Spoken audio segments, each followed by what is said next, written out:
ಸರ್ಕಾರ ಏನು ಸುಭದ್ರವಾಗಿಲ್ಲ, ಆಪರೇಷನ್ ಕಮಲ ನಡೆಯೋಕೆ ಸಾಧ್ಯ ಇಲ್ಲ ಅಂತೇನಿಲ್ಲ.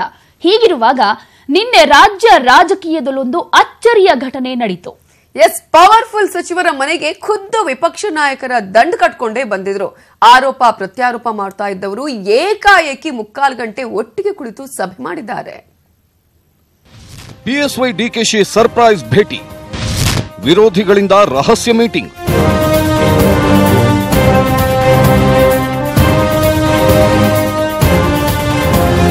ಇದು ನಿಜಕ್ಕೂ ರಾಜಕೀಯದ ಕುತೂಹಲ. ಸಚಿವ ಡಿಕೆ ಶಿವಕುಮಾರ್ ಮನೆಗೆ ಬಂದ ವಿಪಕ್ಷ ನಾಯಕ ಯಡಿಯೂರಪ್ಪ ಅಚ್ಚರಿ ಮೂಡಿಸಿದ್ದಾರೆ. ಬಿಎಸ್ವೈ ಜೊತೆ ಶಾಸಕರಾದ ಹಾಲಪ್ಪ, ಮಹಾಂತೇಶ್ ಕವಟಗಿಮಠ, ಪ್ರೀತಂ ಗೌಡ, ಸಂಸದ ಪ್ರಭಾಕರ್ ಕೋರೆ ಬಂದಿದ್ರು. ಮನೆಯ ಹೊರಗೆ ಬಂದ ಡಿಕೆಶಿ ಬಿಎಸ್ವೈ ಹಾಗೂ ಬಿಜೆಪಿ ನಾಯಕರನ್ನ ವೆಲ್ಕಮ್ ಮಾಡಿದ್ರು.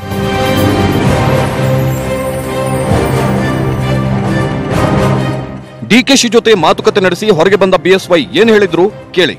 ಶಿವಮೊಗ್ಗ ಜಿಲ್ಲೆ ನೀರಾವರಿ ಯೋಜನೆಗಳ ಬಗ್ಗೆ ಕಳೆದ 2 ತಿಂಗಳಿಂದ ಮಾತನಾಡಬೇಕು ಅಂತಿದ್ದೆ ನಮ್ಮ ನೀರಾವರಿ ಸಚಿವ ಶಿವಕುಮಾರ್ ಜೊತೆಗೆ. ಅವ್ರಿಗೂ ಸಮಯ ಸಿಕ್ಕಿರಲಿಲ್ಲ. ಇವತ್ತು ಬಂದು ಸುಮಾರು 1 ಗಂಟೆ ಕಾಲ ಎಲ್ಲದರ ಬಗ್ಗೆ ವಿವರವಾಗಿ ಮಾತನಾಡಿ ಸಂಬಂಧಪಟ್ಟ ಅಧಿಕಾರಿಗಳ ಜೊತೆ ಸಮಾಲೋಚನೆ ಮಾಡಿ ಸೂಕ್ತವಾದಂಥ ಒಂದು ನಿರ್ದೇಶನವನ್ನು ಮಾನ್ಯ ಸಚಿವರು ಕೊಟ್ಟಿದ್ದಾರೆ. ಶಿವಮೊಗ್ಗದ ನೀರಾವರಿ ವಿಚಾರಗಳ ಬಗ್ಗೆ ಮಾತಾಡೋಕೆ ಬಿಎಸ್ವೈ ಜೊತೆ ಬೆಳಗಾವಿಯ ನಾಯಕರು ಏಕೆ ಬಂದರೋ ಗೊತ್ತಿಲ್ಲ. ಒಟ್ಟು 3/4 ಗಂಟೆ ಡಿಕೆಶಿ ಮನೆಯೊಳಗೆ ಸಭೆ ನಡೆದಿದೆ. ಅದರಲ್ಲಿ 20 ನಿಮಿಷ ಬಿಎಸ್ವೈ ಹಾಗೂ ಡಿಕೆಶಿ ಇಬ್ಬರ ಮಧ್ಯೆ ಮಾತ್ರ ರಹಸ್ಯ ಮೀಟಿಂಗ್ ನಡೆದಿದೆ.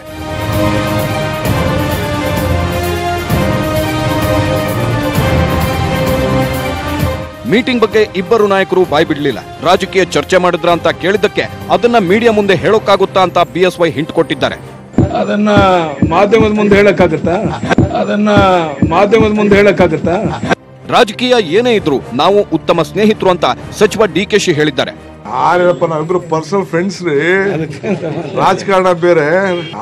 ನಾವಿಬ್ರು ಪರ್ಸನಲ್ ಫ್ರೆಂಡ್ಸ್ ರೀ, ರಾಜಕಾರಣ ಬೇರೆ.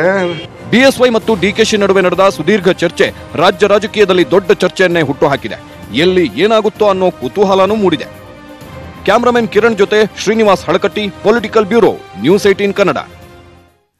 ಏನ್ ಚರ್ಚೆ ಅನ್ನೋದಕ್ಕೆ ಕೇಳಿದ್ದಕ್ಕೆ ಮೀಡಿಯಾ ಮುಂದೆ ಹೇಳಕ್ಕಾಗುತ್ತಾ ಅಂದ್ರೆ ಅಷ್ಟೊಂದು ಸೀಕ್ರೆಟ್ ಏನು ಅಂತ? ಹಾಗಾದ್ರೆ ಅದರಲ್ಲೂ ಕೂಡ ಈಗ ಹರಡ್ತಾ ಇರುವಂತಹ ವದಂತಿ ಏನ್ ಗೊತ್ತಾ ಪ್ರತಿಮಾ, ಅಂದ್ರೆ ಒಂದು ಬಿಜೆಪಿ ರಾಷ್ಟ್ರೀಯ ನಾಯಕರೊಬ್ಬರು ಒಂದು ಡಾಕ್ಟರ್ನ ಪತಿಯ ಜೊತೆಗೆ ಹೇಳ್ಕೊಂಡು ಹಾಗೆ ಉದ್ಯಮಿಯೊಬ್ಬರ ಮೂಲಕ ಪ್ರಭಾವಿ ಸಚಿವರವರ ಜೊತೆ ಮಾತನಾಡಿಸಿ ಶಿವಕುಮಾರ್ ಅವರನ್ನ ಬಿಜೆಪಿಗೆ ಸೆಳೆಯುವಂತಹ ಪ್ರಯತ್ನ ಆಗ್ತಾ ಇದೆ ಅನ್ನುವಂತಹ ವದಂತಿ ಒಂದ್ ಕಡೆ ಆದ್ರೆ, ಪ್ರಭಾಕರ್ ಕೋರೆ ಇವರಿಬ್ರು ಕೂಡ ಗುಪ್ತಗುಪ್ತಾಗಿ 20 ನಿಮಿಷಗಳ ಕಾಲ ಚರ್ಚೆಯನ್ನ ಮಾಡುವಂತಹ ಸಂದರ್ಭದಲ್ಲಿ ಒಂದು ಬುಕ್ಲೆಟ್ ಅನ್ನು ಕೊಡ್ತಾರಂತೆ.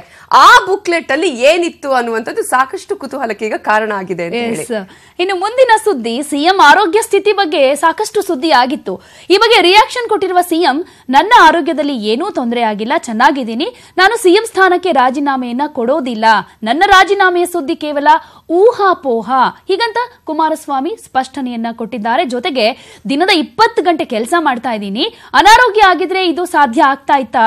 ಈ ಸುಳ್ಳು ಸುದ್ದಿ ಹಬ್ಬಿಸಿದವರಿಗೆ ಟಾಂಗ್ ಕೊಟ್ಟಿದ್ದಾರೆ ಸಿಎಂ ಕುಮಾರಸ್ವಾಮಿ. ಸುದ್ದಿಗಳಿಗೆ ನಾನು ಉತ್ತರ ಕೊಡದೇ ಇರೋದೇ ಒಳ್ಳೆಯದು ಅನ್ನೋದು ನನ್ನ ಅಭಿಪ್ರಾಯ.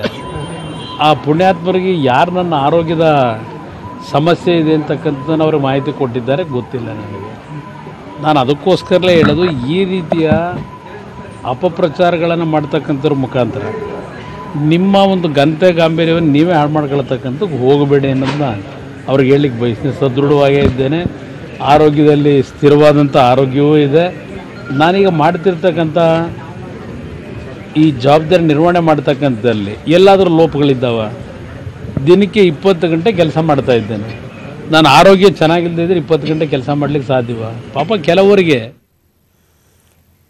24 ಗಂಟೆಯಲ್ಲಿ 20 ಗಂಟೆ ನಾನು ಕೆಲಸ ಮಾಡ್ತೀನಿ, ಆರೋಗ್ಯ ಸರಿ ಇಲ್ಲದಿದ್ರೆ ಆಗುತ್ತಾ ಅನ್ನುವಂಥ ಮಾತನ್ನು ಹೇಳಿದ್ರೆ, ಆದರೆ ಕೆಲವೊಂದು ಸಲ ಸಿಎಂ ಕುಮಾರಸ್ವಾಮಿ ಅವರೇ ಆರೋಗ್ಯ ಸರಿ ಇಲ್ಲ ಅನ್ನುವಂಥ ಮಾತನ್ನು ಹೇಳ್ತಾರೆ. ಹಾಗಾಗಿ ಈ ಒಂದು ವದಂತಿಗಳು ಹಬ್ಬಿದೆಯೋ ಏನೋ ಗೊತ್ತಿಲ್ಲ ಅಂತ ಹೇಳಿ. ಹೌದು.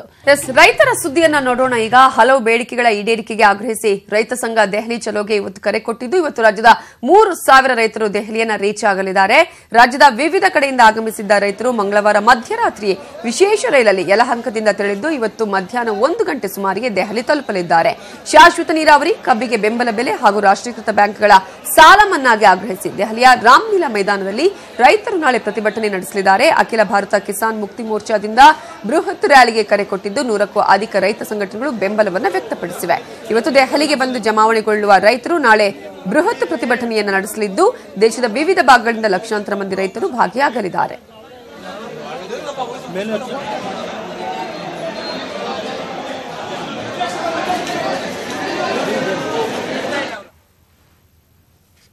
ಇನ್ನೊಂದು ಕಡೆ ನವಿತಾ, ಇವತ್ತು ವಿಧಾನಸೌಧದಲ್ಲಿ ರೈತರ ಸಲಹಾ ಸಮಿತಿಯ ಮೊದಲ ಸಭೆ ನಡೆಯುತ್ತೆ. ಮಧ್ಯಾಹ್ನ 3:00 ಸಿಎಂ ಕುಮಾರಸ್ವಾಮಿ ಅವರ ನೇತೃತ್ವದಲ್ಲಿ ಸಭೆ ನಡೀತಾ ಇದೆ. ಅದೇ ಆಯ್ದ ರೈತರು, ಕೆಲವೊಂದು ಇಲಾಖೆಯ ಅಧಿಕಾರಿಗಳು, ಕೆಲವರು ಸಚಿವರು ಕೂಡ ಭಾಗಿಯಾಗ್ತಾರೆ.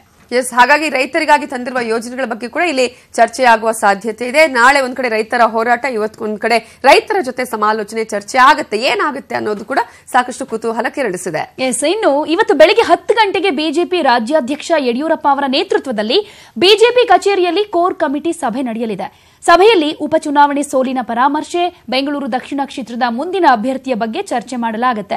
ಲೋಕಸಭೆ ಚುನಾವಣೆಯಲ್ಲಿ ಉಸ್ತುವಾರಿಗಳ ಜೊತೆಗೆ ಶಾಸಕರು ಹೇಗೆ ಕೆಲಸ ಮಾಡಬೇಕು ಅನ್ನೋದ್ರ ಬಗ್ಗೆ ಕೂಡ ಸಮಾಲೋಚನೆಯನ್ನ ನಡೆಸಿ ನಿರ್ಧಾರ ಮಾಡಲಾಗುತ್ತೆ. ಹಾಗೆ 20ಕ್ಕೂ ಹೆಚ್ಚು ಸ್ಥಾನ ಗೆಲ್ಲಲು ಯಡಿಯೂರಪ್ಪ ಮಾಸ್ಟರ್ ಪ್ಲಾನ್ ಮಾಡಲಿದ್ದು, ಉಸ್ತುವಾರಿಗಳ ಜೊತೆಗೆ ಪ್ರತಿ ಕ್ಷೇತ್ರದಲ್ಲಿ ಶಾಸಕರು ಹೇಗೆ ಕೆಲಸ ಮಾಡಬೇಕು, ತಳಮಟ್ಟದಲ್ಲಿ ಪಕ್ಷವನ್ನು ಹೇಗೆ ಮತ್ತಷ್ಟು ಗಟ್ಟಿಗೊಳಿಸಬೇಕು ಅನ್ನೋದರ ಬಗ್ಗೆ ಚರ್ಚೆಯನ್ನು ನಡೆಸಿ ಸೂಕ್ತ ನಿರ್ಧಾರವನ್ನು ಕೈಗೊಳ್ಳಲಿದ್ದಾರೆ. ನಂತರ ಸಂಜೆ 5 ಗಂಟೆಗೆ ನ್ಯಾಷನಲ್ ಕಾಲೇಜು ಮೈದಾನದಲ್ಲಿ ಬಿಜೆಪಿಯಿಂದ ಅನಂತ್ ಕುಮಾರ್ಗೆ ಶ್ರದ್ಧಾಂಜಲಿ ಸಭೆ ಆಯೋಜನೆ ಮಾಡಲಾಗಿದೆ. ಈ ಸಭೆಗೆ ಕೇಂದ್ರ ಸಚಿವ ಅರುಣ್ ಜೇಟ್ಲಿ ಅವರು ಕೂಡ ಬರ್ತಾರಂತೆ. ಓಕೆ.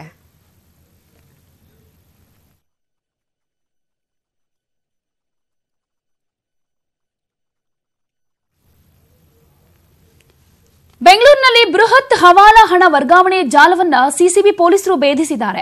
ಬೆಂಗಳೂರಿನಿಂದ ಊಟಿಗೆ ಲಕ್ಷ ಲಕ್ಷ ಹವಾಲಾ ಹಣ ಸಾಗಿಸ್ತಾ ಇದ್ದ ಗ್ಯಾಂಗ್ ಹಣದ ಸಮೇತ ಸಿಸಿಬಿ ಬಲೆಗೆ ಬಿದ್ದಿದೆ. ಖಾಸಗಿ ಹೋಟೆಲ್ನಲ್ಲಿ ಹವಾಲಾ ಹಣದ ಡೀಲ್ ನಡೀತಾ ಇದ್ದ ವೇಳೆ ಸಿಸಿಬಿ ಎಸಿಪಿ ಸುಬ್ರಹ್ಮಣ್ಯ ತಂಡ ದಾಳಿಯನ್ನ ನಡೆಸಿದೆ. ಹೈದರಾಬಾದ್ ಮೂಲದ ಉದ್ಯಮಿ ಮುಜಾಹಿದ್ ಮತ್ತು ನಾಸೀರ್ ಅನ್ನೋರು ಊಟಿಗೆ ಹಣ ವರ್ಗಾವಣೆ ಮಾಡೋದಕ್ಕೆ ಮುಂದಾಗಿದ್ರಂತೆ. ಇನ್ನು ಊಟಿ ಮೂಲದ ಮಧ್ಯವರ್ತಿ ನಂದೀಶ್ ಅನ್ನುವರಿಗೆ ಹಣ ವರ್ಗಾಯಿಸ್ತಾ ಇದ್ದ ವೇಳೆ ಸಿಸಿಬಿ ಪೊಲೀಸರು ದಾಳಿ ನಡೆಸಿ ಅರೆಸ್ಟ್ ಮಾಡಿದ್ದಾರೆ. ದಾಳಿ ವೇಳೆ ನಾಸೀರ್ ಬಳಿಯಿದ್ದ ದಾಖಲಿಲ್ಲದ 75 ಲಕ್ಷ ಹಣವನ್ನು ಪೊಲೀಸರು ವಶಕ್ಕೆ ಪಡೆದು ಐಷಾರಾಮಿ ಕಾರನ್ನು ಕೂಡ ಜಪ್ತಿ ಮಾಡಿದ್ದಾರೆ. ವಿವಿಪುರಂ ಪೊಲೀಸ್ ಠಾಣೆಯಲ್ಲಿ ಈಗಾಗಲೇ ತನಿಖೆ ಮುಂದುವರೆಸಿದ್ದಾರೆ.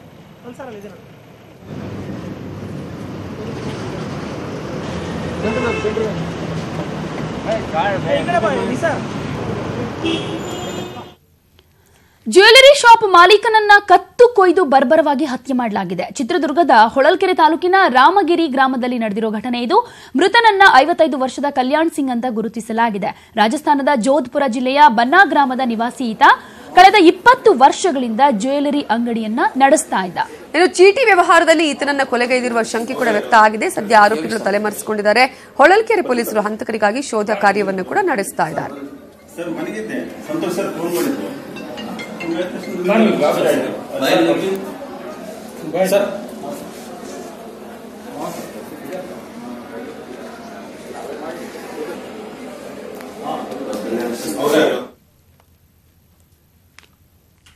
ವಿಶ್ವದ ನಂಬರ್ 5 ಹಾಗೂ ಮಾಜಿ ಚಾಂಪಿಯನ್ ಆಗಿರುವಂತಹ ಭಾರತ ಹಾಕಿ ತಂಡ ನಿನ್ನೆ ಶುಭಾರಂಭವನ್ನ ಮಾಡಿದೆ. 14ನೇ ಆವೃತ್ತಿಯ ಹಾಕಿ ವಿಶ್ವಕಪ್ ಟೂರ್ನಿಯಲ್ಲಿ ಶುಭಾರಂಭ ಮಾಡಿದೆ. ಯುವ ಮಿಡ್ಫೀಲ್ಡರ್ ಮನ್ಪ್ರೀತ್ ಸಿಂಗ್ ಸಾರಥ್ಯದ ಆತಿಥೇಯ ಭಾರತ ತಂಡ 5-0 ಗೋಲ್ಗಳಿಂದ ವಿಶ್ವದ ನಂಬರ್ 1 15 ದಕ್ಷಿಣ ಆಫ್ರಿಕಾ ತಂಡವನ್ನು ಸುಲಭವಾಗಿ ಬಗ್ಗು ಬಡಿದಿದೆ. ಭುವನೇಶ್ವರದ ಕಳಿಂಗ ಸ್ಟೇಡಿಯಂನಲ್ಲಿ ಬುಧವಾರ ನಡೆದ ಭಾರತ ಮತ್ತು ದಕ್ಷಿಣ ಆಫ್ರಿಕಾ ತಂಡಗಳ ನಡುವಿನ ಪಂದ್ಯ ಏಕಪಕ್ಷೀಯವಾಗಿತ್ತು. ಭಾರತ ಎಲ್ಲ ಅವಧಿಯಲ್ಲೂ ಎದುರಾಳಿ ತಂಡದ ಮಿಡ್ಫೀಲ್ಡ್ನಲ್ಲೇ ಆಕ್ರಮಣಕಾರಿಯಾಗಿ ಆಡಿದ್ರೆ ಕೆಲವೊಂದ್ಸಲ ದಕ್ಷಿಣ ಆಫ್ರಿಕಾ ಡಿಫೆಂಡರ್ಗಳು ಆತಿಥೇಯರ ಗರಿಷ್ಠ ಗೋಲುಗಳ ಆರ್ಭಟಕ್ಕೆ ತಡೆಯನ್ನ ಹೇರಿದ್ರು.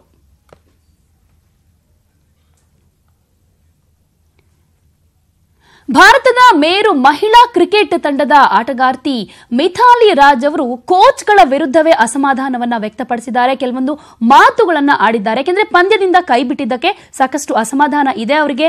ಏನೇನು ಹೇಳಿದ್ದಾರೆ ಯಾಕೆಂದ್ರೆ ಇದು ಒಂದ್ ರೀತಿ ಈ ಹಿಂದೆ ಗ್ರೆಗ್ ಚಾಪೆಲ್ ವಿರುದ್ಧ ಪುರುಷ ತಂಡದ ಕ್ರಿಕೆಟಿಗರು ಯಾವ ರೀತಿಯಾಗಿ ಆಕ್ರೋಶವನ್ನ ವ್ಯಕ್ತಪಡಿಸಿದ್ರು ಅದೇ ರೀತಿಯಲ್ಲಿ ಕಾಣ್ತಾ ಇದೆ. ಮಿಥಾಲಿ ರಾಜ್ ಭಾರತ ಮಹಿಳಾ ಕ್ರಿಕೆಟ್ ತಂಡದ ಸ್ಟಾರ್ ಪ್ಲೇಯರ್. ಅವರ ದಾಖಲೆಗಳೇ ಅವರನ್ನ ಮಹಿಳಾ ಕ್ರಿಕೆಟ್ನ ಸಚಿನ್ ಅಂತ ಗುರುತಿಸಿವೆ. 1999ರಲ್ಲಿ ಏಕದಿನ ಕ್ರಿಕೆಟ್ಗೆ ಕಾಲಿಟ್ಟ ಮಿಥಾಲಿ 51 ರನ್ ಸರಾಸರಿಯಲ್ಲಿ 6550 ರನ್ ಗಳಿಸಿದ್ದಾರೆ. ಮಹಿಳಾ ಕ್ರಿಕೆಟ್ನಲ್ಲಿ ಟಾಪ್ ಸ್ಕೋರರ್ ಆಗಿದ್ದು ಮಿಥಾಲಿ ಮಹಿಳಾ ಕ್ರಿಕೆಟ್ನ ಗಾಡ್ ಎನ್ನಲಾಗ್ತಾ ಇದೆ. ಆದ್ರೀಗ ಈ ಲೇಡಿ ಅವಮಾನಕ್ಕೆ ತುತ್ತಾಗಿದ್ದಾರೆ.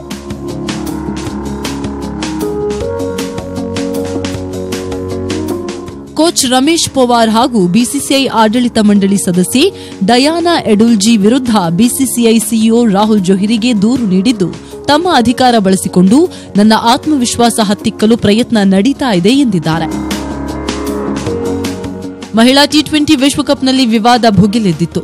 ಸೆಮಿಫೈನಲ್ನಲ್ಲಿ ಮಿಥಾಲಿಯನ್ನ ತಂಡದಿಂದ ಕೈಬಿಡಲು ಕೋಚ್ ರಮೇಶ್ ಪವಾರ್ ಮೂಲ ಕಾರಣ ಎನ್ನಲಾಗ್ತಾ ಇದೆ. 2005ರಲ್ಲಿ ಪುರುಷ ಕ್ರಿಕೆಟ್ನಲ್ಲಿ ಸೌರವ್ ಗಂಗೂಲಿ ಟೀಂ ಇಂಡಿಯಾದಿಂದ ಹೊರಬೀಳುವಂತೆ ಮಾಡಿದ್ದು ದೊಡ್ಡ ವಿವಾದವಾಗಿತ್ತು.